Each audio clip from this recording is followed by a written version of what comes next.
it's Teresa, welcome back to my channel.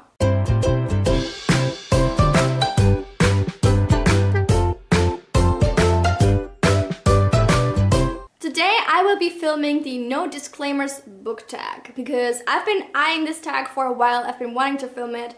I haven't been tagged, but who cares? I will tag myself. Done. So let's jump into it. I haven't actually looked at the questions, so this is all a surprise to me. The first question is, which trope or tropes in books annoy you the most? Oh, there's a lot of them. I think I've done a video on this. Have I done a video on this? Probably. I mean, I guess the standard answer to this is, you know, average looking girl, like really pretty girl thinks she's really average and constantly is sort of self-deprecating about her appearance, but all the guys fall in love with her.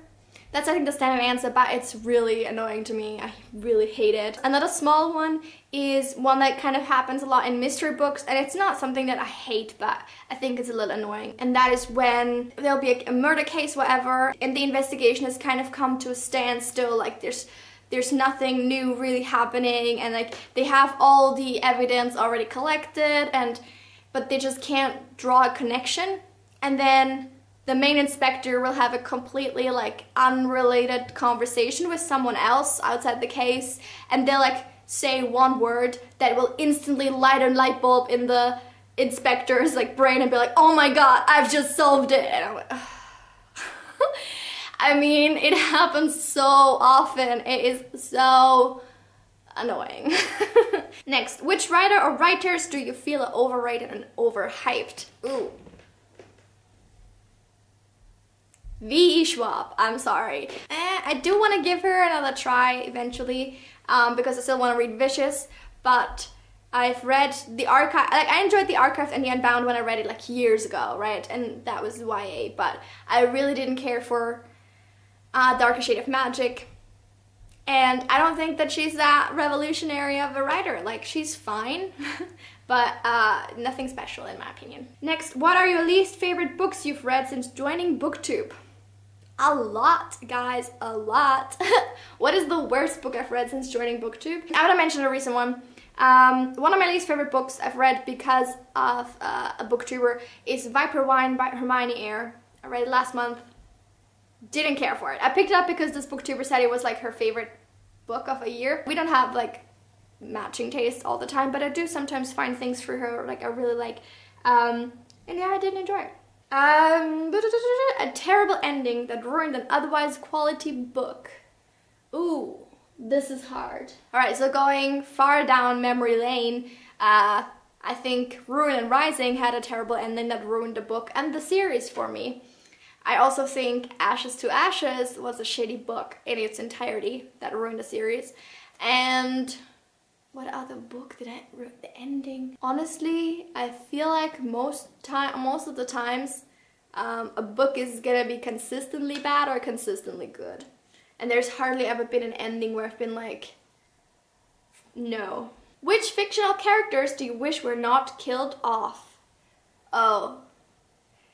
I have one answer to this that is still hurting my heart every time I think of it. And this is gonna be a spoiler for the, what's it called? Magician's Guild trilogy by Trudy Canavan. So I will put on the screen a timestamp you should go to if you don't want to hear the character that dies. But it's Acheron. When he died, I died. I felt like that was, I read this book like 10 years ago or something like that. It's been a long time. And I still remember the searing pain of his death.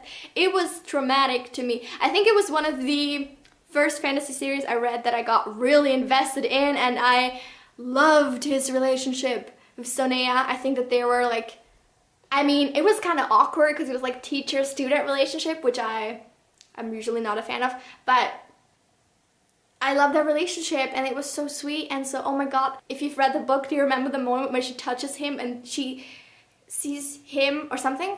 Or like she accesses it, I can't remember, but she sees herself from his perspective and she's just like this gorgeous, beautiful, like she looks like herself but like really beautiful.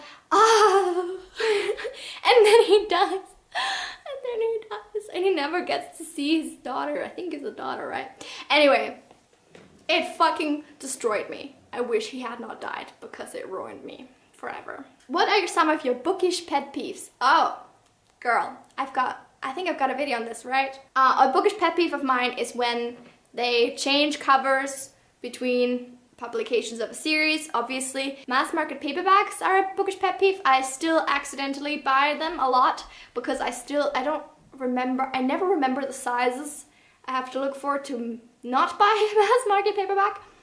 But it happens, I hate it. Deckled pages can go fuck off. I hate deckled pages. For whatever reason. It's kind of an odd crusade I have, or vintage I have against them, but I hate them. Whenever I buy a book accidentally that has deckled pages, I get really angry. So ugly. I don't get it. It's ugly. Go away. And what are some books you feel should have more recognition? Definitely The 7 Deaths of Evelyn Hardcastle. I mean, a book just came out, so I'm sure there's gonna be hype eventually, hopefully.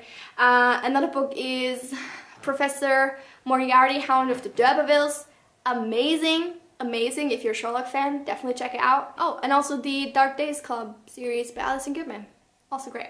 What are your thoughts on censorship and banning books? I don't even know if banning books is a thing in Austrian schools. I know it's really big in like the US. So as far as I know, there's no actual ban on any books in Austria, which, I mean, I think some things are banned, like Nazi books, for obvious reasons, because it's like propaganda. And other than that, I think everything is fine.